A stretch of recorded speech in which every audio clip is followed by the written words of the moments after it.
이상한 알베르게 2.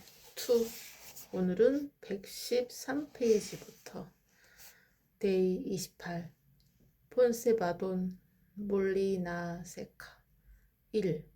철의 십자가. 높은 고도의 폰세바돈에서 맞는 가을 아침은 날씨가 꽤 쌀쌀했다. 나는 옷을 다소 두껍게 챙겨 입고 알베르게를 나섰다. 오늘 목적지는 질문 알베르게가 있는 몰리나세카였다. 길을 걷기 시작하자 안개 사이로 먼저 출발한 몇몇 순례자들이 보였다. 그 가운데 낯익은 밤갈색 머리의 뒷모습이 눈에 띄었다. 카를로스였다. 나는 반가운 마음에 발걸음을 재촉했다. 카를로스 부엔 까미노. 수연이군요. 오랜만이에요. 부엔 까미노. 혹시 에릭은 어디 있나요? 갑작스럽게 에릭을 찾는 나를 보며 카를로스가 당황한 듯 되물었다. 네? 에릭이요? 나는 답변 봉투를 꺼내 보이며 카를로스에게 물었다. 아, 미안해요, 카를로스. 이걸 에릭에게 건네야 하는데 혹시 에릭을 보셨나요? 며칠 전 만시아에서 에릭을 만났어요. 그는 레온까지만 걷고 영국으로 돌아간다고 하더라고요. 만시아에서 레온까지는 하루면 갈 수 있으니 지금쯤은 영국으로 돌아가지 않았을까요? 네? 왜 중간에 돌아간 거죠? 글쎄요, 저도 자세히는 모르겠지만 무리했는지 안색이 아주 안 좋더라고요. 나는 질문 알베르게에게 에릭과 헤어졌을 때가 생각났다. 그리고 내 손을 꼭 잡고 답변지를 전해주던 모니카의 모습이 떠올랐다. 마음 한쪽이 아려왔다. 카를로스, 혹시 에릭의 페이스북 계정을 아시나요? 아니면 다른 연락처라도? 아니요, 저도 모른답니다. 에릭이 연락처를 알려주고 싶어 하지 않는 것 같아 물어보지 않았어요. 네, 어쩔 수 없군요. 고맙습니다. 나는 혹시라도 페이스북을 통해 에릭과 연결될지도 모른다는 신라 같은 희망을 가지고 카를로스에게 페이스북 아이디를 알려주었다. 그리고 의사인 카를로스도 내가 페이스북에 올린 답변을 보고 도움이 되었으면 좋겠다는 생각이 들었다. 나는 잠시 쉬었다가 가겠다고 말하고 카를로스를 먼저 보냈다. 그리고 모니카에게 에릭이 며칠 전 영국으로 돌아가서 답변지를 더는 전달해 줄 수가 없게 되었다는 페이스북 메시지를 보냈다. 나는 허탈한 마음을 추스르고 다시 길을 나섰다. 철의 십자가로 이어지는 길에는 안개가 자욱했다.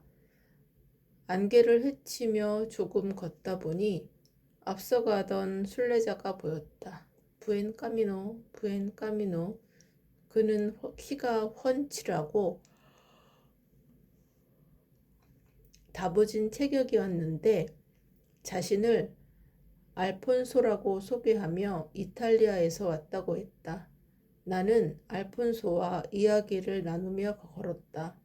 얼마 지나지 않아 돌무더기 위에 서 있는 나무 기둥 앞에 도착했다. 철의 십자가였다. 철의 십자가는 산티아고 순례길에서 가장 높은 고도인 1500m에 있었다. 자료에 의하면 이곳에서 자신이 바라는 것을 기원하거나 자신의 죄를 참회한 후 새로운 마음으로 걷기 시작한다고 했다. 철의 십자가 아래에는 세계 각국에서 온 순례자들이 메시지를 적어 가져다 놓은 돌멩이가 수북하게 쌓여 있었고 나무 기둥에는 비닐에 넣은 편지, 사진 등이 잔뜩 매달려 있었다. 이곳에 도착한 순례자들은 십자가 기둥 아래에 가리비를 내려놓거나 돌멩이에 메시지를 적기도 했다. 한편에서는 노부부가 눈물을 훔치고 있었다. 그 모습들을 보고 있으니 이곳은 또 다른 용서의 언덕 같았다. 나는 철의 십자가 앞에 선 사람들의 모습을 카메라에 담았다. 그때 알폰소가 가방 속에서 작은 돌을 꺼내 돌 무더기 위에 올려놓고는 마치 어떤 의식이라도 치르는 듯 눈을 감고 묵상했다. 잠시 후 알폰소가 눈을 뜨더니 나를 바라보며 말했다. 수연, 그거 알아요? 이곳을 지나는 사람들은 고향의 돌이나 자신에게 의미 있는 물건을 가져와서 놓고 가지요. 여기 보이는 사진이나 편지, 그리고 물건들처럼 말이에요. 아마 그동안 짓눌렸던 삶의 무게나 그리움 등을 내려놓는 것이 아닐까 생각해요. 그럼 알폰소는 무엇을 내려놓았어요? 내 친구의 알폰소는 잠시 머뭇거리더니 대답했다. 헤어진 여자친구에 대한 미련. 알폰소는 말끝을 흐리면서 먼 하늘을 바라보았다. 그의 눈빛은 여자친구와 나누었던 추억과 작별 인사를 하는 듯 했다. 그때 툭 하며 무언가 묵직하게 부딪히는 소리가 귓가에 들렸다. 한 중년 남자가 커다란 돌을 배낭에서 꺼내 십자가 기둥 앞에 놓는 소리였다. 얼마나 삶이 무거웠으면 저런 큰 돌을 여기까지 짊어지고 왔을까? 만약 질문 알베르게에게 답변을 받지 않았더라면 나 역시 저 사람처럼 내가 짊어지고 있던 삶의 무게를 여기에 내려놓고 싶었을 것이다. 새삼 답변을 통해 내가 많이 변했다는 것이 느껴졌다. 알폰소는 여전히 아련하게 하늘을 바라보고 있었다. 그에게는 혼자만의 시간이 필요한 것 같았다. 나는 알폰소를 뒤로하고 돌 무더기를 내려왔다. 조금 전 눈물을 훔쳤던 노 부부가 배낭에 묻은 흙먼지를 털고 있었는데 어디선가 낯익은 얼굴이었다. 아, 어디서 보았더라? 아, 기억났다. 용서의 언덕에서 부모님을 떠오르게 했던 그 노 부부구나. 그때 노부인은 나에게 다가와 먼저 인사를 건넸다. 안녕하세요. 혹시 한국에서 왔나요? 한국어로 인사를 건네는 노부인에게 나도 반갑게 인사했다. 네, 안녕하세요. 아, 맞구나. 반가워요. 우리도 한국에서 왔어요. 반갑습니다. 이곳에는 어떻게 오셨나요? 아, 노부인은 살짝 머뭇거리더니 배낭에서 작은 액자를 꺼내 보여주었다. 그 액자 안에는 한 청년의 사진이 들어있었다. 우리 아들이에요. 노 부인의 아들은 사진 속에서 강아지를 안고 환하게 웃고 있었다. 5년 전에 병으로 죽었는데 이제야 여기 와서 내려놓게 되네요. 그런 일이 있었군요. 아드님이 무슨 병으로? 후천적 발달장애였어요. 태어날 땐 정상이었는데 자라면서 몸에 이상이 왔지요. 병원에 갔더니 글쎄 노 부인의 목소리가 감정이 북받친 듯 떨려오기 시작하자 옆에 있던 남편이 그녀 대신 말을 이었다. 아들의 상태를 처음엔 받아들이기 무척 힘들었죠. 집안엔 그런 병력도 없었고 왜 우리 부부에게 이런 일이 생기나 원망도 했고요. 자식을 먼저 보낸 노 부부의 사연을 듣자 용서의 언덕과 라 비르헨 델 까미노에서 만났던 조슈아가 생각났다. 서로 다른 경우였지만 자식을 잃은 부모의 심정은 마찬가지일 것 같았다. 노부인이 눈물을 훔치며 다시 말을 이어나갔다. 그래도 예상 수명보다는 오래 살았어요. 병원에서는 길어야 29살까지 살 수 있을 거라고 했는데 우리와 2회 더 함께 했어요. 우리 아이는 좋은 곳으로 갔을 거예요. 참 밝은 아이였거든요. 노부인의 목소리에서는 이미 5년이 흘렀지만 아들을 먼저 떠나보낸 고통이 오롯이 남아있었다. 왜 이들은 자식을 먼저 떠나보내야 했을까? 왜 자식은 죽어서도 부모에게 고통을 남기는 것일까? 지난번 답변에서는 잘못이 있어야 아픔을 겪는다고 했는데 이들에게는 어떤 잘못이 있었을까? 나는 쓸쓸하게 손을 흔들며 떠나가는 그들을 배웅했다. 2. 비트 코인맨을 만나다. 언제 내려왔는지 알폰소가 내 옆에 있었다. 알폰소, 떠나간 여자친구에 대한 의식은 잘 치렀어요? 네, 어느 정도는요. 알폰소의 표정을 보니 어느 정도 감정이 정리된 듯 했다. 그가 철의 십자가가 있는 돌 무더기를 가리키며 말했다. 수연, 저기 좀 봐요. 저기 아이들을 데리고 십자가 앞에 서 있는 사람들 말이에요. 그의 손가락이 가리키는 곳에는 조금 전 내가 내려오면서 보았던 가족들이 있었다. 아, 저 사람들이 조금 전에 올라가는 걸 봤어요. 저들이 바로 비트코인맨 가족이에요. 비트코인맨 가족이요? 혹시 못 들어봤어요? 전 재산을 비트코인에 몽땅 투자하고 세계 여행을 다닌다는 가족이요. 2년 전쯤부터 여행한 걸로 아는데 얼마 전 유튜브에 최근 소식이 올라와 있더라고요. 스페인을 여행한다기에 혹시나 했는데 여기서 마주치게 될 줄은 몰랐네요. 비트코인에 전 재산을 투자했다고요? 나는 깜짝 놀라 비트코인맨 가족을 다시 바라보았다. 긴 머리를 풀어헤친 중년의 남자가 아내와 아이 2명과 함께 가지고 온 돌을 조심스럽게 내려놓고 있었다. 근데 왜 하필 비트코인에 투자했을까요? 모르겠어요. 그런 쪽으로 지식이 있었나 봐요. 암튼 부러워요. 기사를 보니 초기 투자금이 많아서 시세가 떨어져도 여전히 큰 수익이 날 만큼 끄떡 없다고 하더라고요. 아무리 그래도 너무 위험한 투자 아닌가요? 보통 금융 자산 전문가들도 분산 투자하라고들 하잖아요.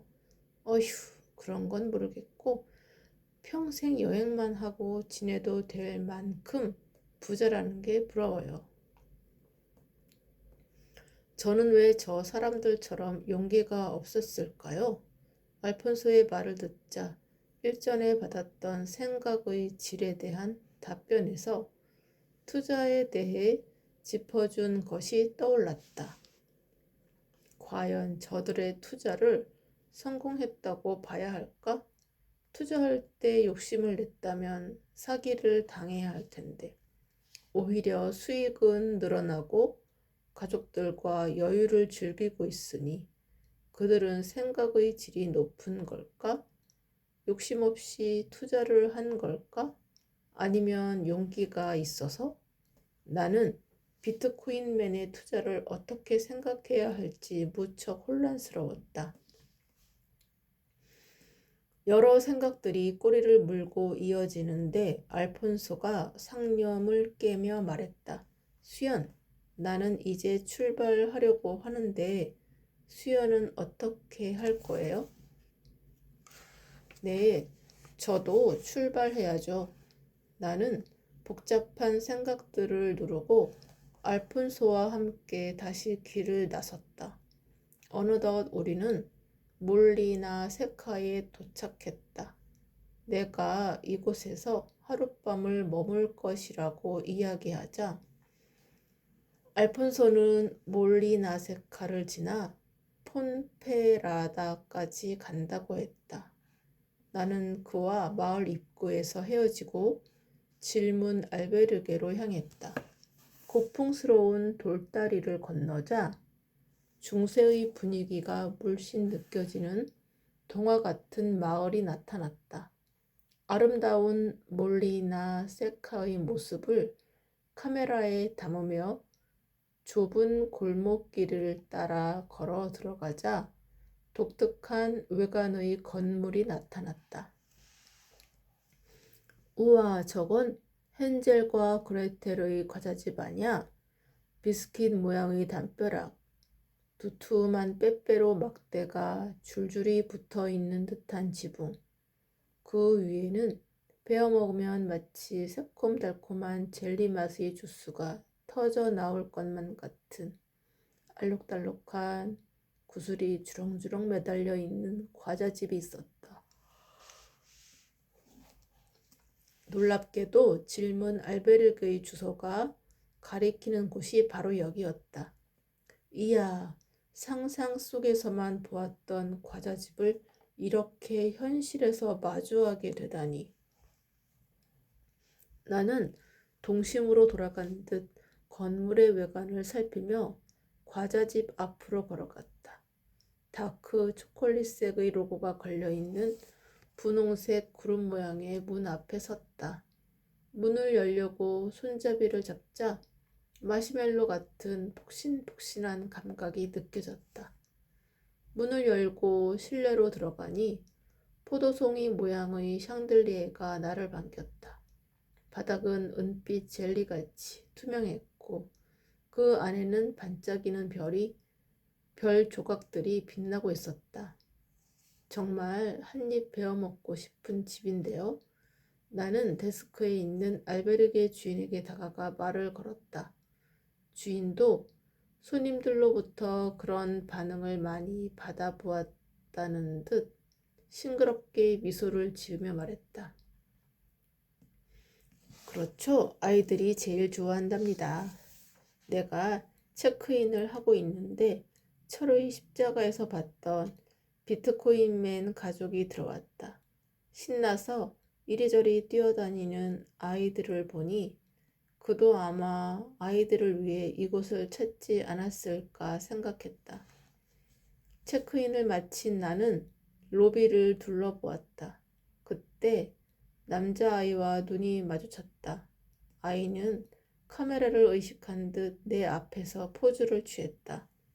나는 귀여운 아이의 모습에 저절로 웃음이 나왔다.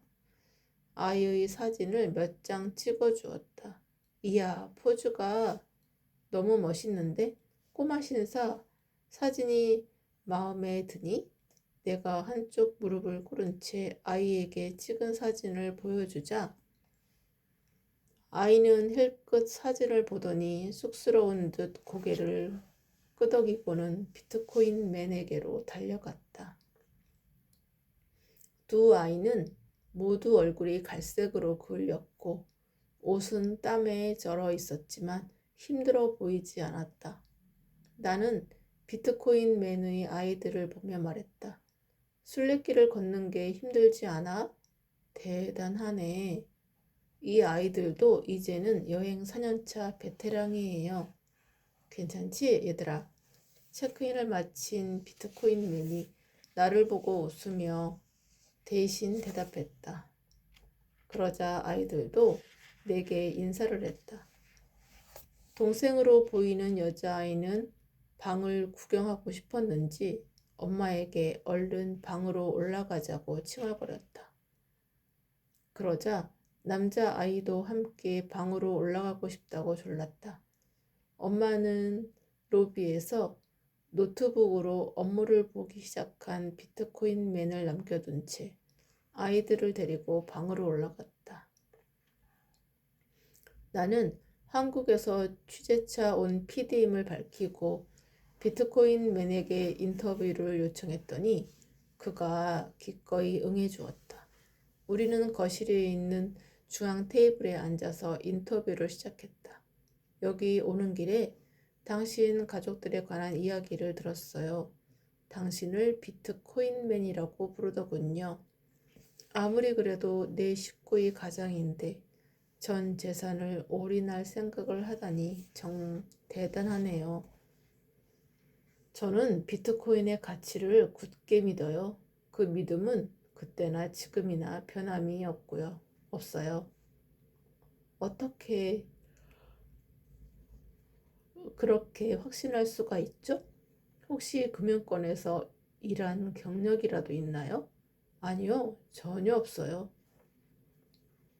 고등학교를 졸업하고 나서 바로 부모님이 운영하시던 사업체를 물려받았어요.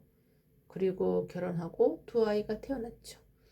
그런데 어느 순간 매일 쳇바퀴처럼 돌아가는 일상이 너무나 따분했어요. 그러던 어느 날 부모님이 돌아가셨는데 그때 인생을 돌아보게 되더라고요. 무언가 큰 변화를 일으키고 싶었어요. 어디에도 얽매이지 않는 자유스러운 삶으로요. 그래서 사업체도 처분하고 집도 팔고 차도 팔고 하하하. 비트코인맨은 전 재산을 처분하는 과정을 이야기하면서 호탕하게 웃었다. 하지만 나는 어떻게 비트코인의 가치를 믿을 수 있었는지에 대한 답을 듣지 못한 채 그에게 또 물었다. 그런데 왜 하필 비트코인에 투자한 거예요? 그전부터 비트코인에 대해 관심을 가지고 조금씩 채굴하고 있었어요. 그래서 불안정한 금리, 각종 금융사고 등으로 현재의 통화 시스템이 매우 불편하다는 것을 알게 되었죠. 당시에도 많은 사람들이 저와 비슷한 불편함을 호소하며 현재의 통화 시스템에 한계가 있다는 걸 느끼고 있음을 알게 되었죠. 그러다가 몇몇 경제학자들의 말처럼 암호화폐가 미래에는 화폐의 대안이 될 것이란 생각이 들었어요. 지금은 통화 시스템이 바뀌고 있는 과도기이지만 암호화폐가 상용화되기까지는 아직 갈 길이 멀지요. 통화 시스템은 사회 시스템과 긴밀하게 연결되어 있어서 어느 날 갑자기 확 바뀌기는 어려우니까요. 그래서 저는 우선 암호화폐가 상용화될 수 있도록 작은 노력부터 하고 있어요. 그렇게 하다 보면 언젠가는 통화 시스템의 혁명이 이루어질 수 있다고 생각해요. 통화 시스템의 혁명이라. 네, 그래요. 제 인생의 변화기에 본격적으로 비트코인에 투자하기로 결정했어요. 그리고 비트코인만으로 생활하는 우리 가족의 일상을 전 세계에 보여주면서 비트코인 사용법을 사람들에게 홍보하기도 했죠. 그런데 아직 상용화가 되지 않아서 사용처가 별로 없지 않나요? 온라인 사이트도 그렇고. 유럽과 북미 쪽은 가맹점이 많아서 불편함이 별로 없어요. 그런데 그 외 지역에서는 가맹점도 부족하고 설령 비트코인 ATM을 찾아도 작동이 안 되거나 아예 폐쇄된 곳이 많아서 어떨 땐 그냥 숙소에서 코코아만 마신 적도 있었죠. 하하하. 순례길도 사용처가 거의 없지 않나요? 스페인은 그래도 유럽이지 않아요. 도시에서 비트코인 ATM을 발견했을 땐 미리 현금을 두둑이 뽑아뒀죠. 아이들이 있으니까 철저하게 준비해야 하거든요. 비트코인에 투자해서 거액을 벌었다는 사람들과 망한 사람들의 이야기를 참 많이 들었어요. 사실은 저도 남들이 다 하고 있는 비트코인 투자를 나만 안 하고 있는 게 아닌가 하고 생각했어요. 하지만 바쁜 업무에 쫓겨서 금방 잊어버리긴 했어요. 당신 말이 맞아요. 잃은 사람도 그만큼 있다는 걸 간과하면 안 돼요. 우리 가족은 이 프로젝트로 백만장자가 될 생각은 전혀 없어요. 우린 그저 암호화폐의 상용화를 앞당기기 위해 비트코인 사용법을 유튜브 같은 SNS에 공유하고 수익의 일부는 NGO 같은 기관에 기부하고 있어요. 당신의 유튜브 채널을 알 수 있을까요? 비트코인맨으로 검색하면 바로 나와요. 보고 마음에 들면 좋아요와 구독하기를 눌러줘요. 나는 자신의 유튜브를 알려주는 비트코인맨에게 궁금증이 해소되지 않아 재차 물어보았다. 한 번만 더 물어봐도 될까요? 일반적으로 투자하더라도 전 재산을 거는 경우는 거의 없는데 자산 전문가들도 분산 투자하라고 많이들 그러잖아요. 그런데 전 재산을 투자하고 걱정되지 않나요? 반복되는 내 질문이 혹시 그를 불편하게 하지 않을까 걱정되었지만 그는 상관없다는 듯 태연하게 대답했다. 처음부터 그런 걸 신경 썼다면 이 프로젝트를 추진하지도 않았겠죠. 잃어도 상관없어요. 예전 생활로 돌아가서 다시 시작하면 되니까요. 그저 내 작은 노력이 암호화폐의 상용화에 도움이 되길 바랄 뿐이죠. 다행스럽게도 초기 투자금의 규모가 커서 아직은 10배 정도 수익을 유지하고 있거든요. 내 생각엔 아마 100배, 아니 1000배까지 상승하지 않을까 싶어요. 나는 그의 대답에 적지 않게 놀랐다.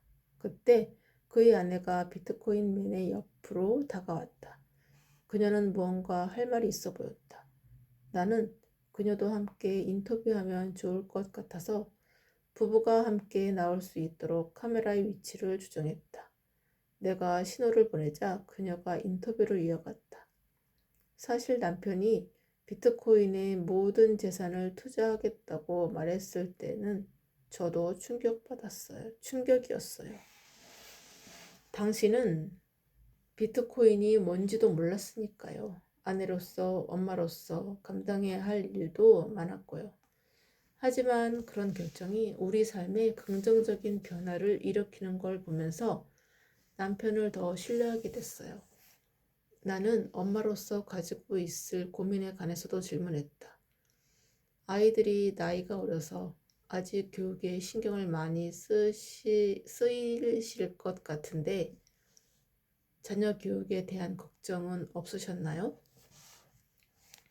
저도 걱정을 많이 했답니다. 아이들이 학교도 다녀야 하고 친구들도 만나야 할 나이니까요. 하지만 아이들에게 물어보니 흔쾌히 승낙하더라고요.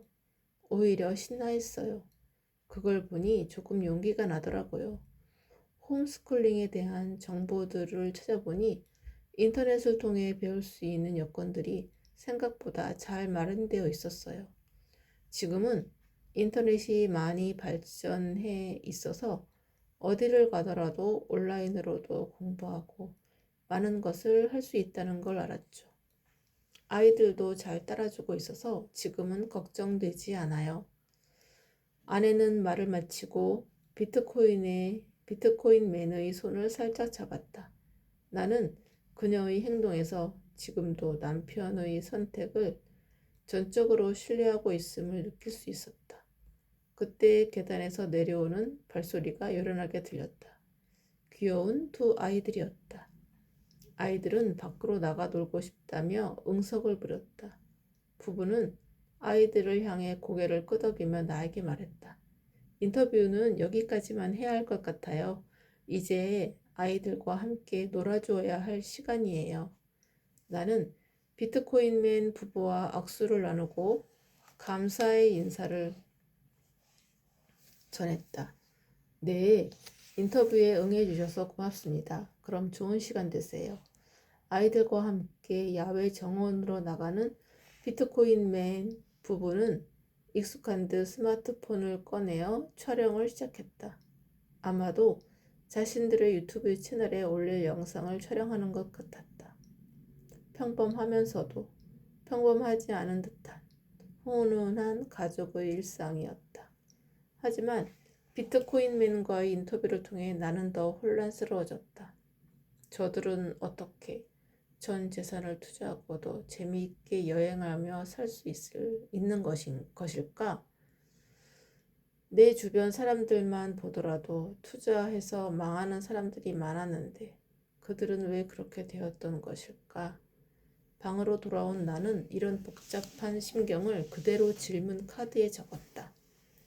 What is your question? 주위를 보면 요즘 많은 사람들이 암호화폐에 관심이 있습니다. 오늘은 전 재산을 비트코인에 투자했다는 비트코인맨의 가족을 만났습니다. 그는 10배의 수익을 유지하고 있고 그 돈으로 기부도 하고 있다고 합니다. 그리고 그는 비트코인의 상용화를 위해 노력하고 있다고 했습니다. 또한 그는 앞으로 비트코인의 가치가 더욱 올라 100배, 1000배 상승을 할 것이라고 하더군요. 그런데 저는 주변에서 비트코인에 투자했다가 손해를 본 사람들도 많이 보았습니다. 왜 똑같은 비트코인에 투자했는데 누구는 돈을 잃고 누구는 몇 배로 이익을 보게 되는 것일까요? 나는 작성한 질문 카드를 데스크에 놓인 질문 카드 상자에 넣고 난 뒤 알베르게 근처의 레스토랑에서 간단한 저녁 식사를 했다. 알베르게에 돌아온 나는 침대에 누워 지인들과 페이스북으로 소식을 주고받았다. 그때 대학에서 경제학을 가르치는 주희 선배가 도움을 청하는 메시지를 보내왔다. 그녀는 대형 신문사의 칼럼 연재 의뢰를 받았다며 나에게 좋은 시사거리가 없는지를 물었다. 그래서 나는 주희 선배에게 저스틴이 주었던 답변의 내용을 공유하며 부익부, 빈익빈에 대해 써보라고 했다. 세상 일은 정말 알다가도 모르겠다. 경제 분야라면 나보다 해박한 지식을 가지고 있는 주희 선배에게 내가 무언가 알려주는 일도 있다니. 나는 내일 아침을 위해 스마트폰에 알람을 맞춘 뒤 잠자리에 들었다. 감사합니다.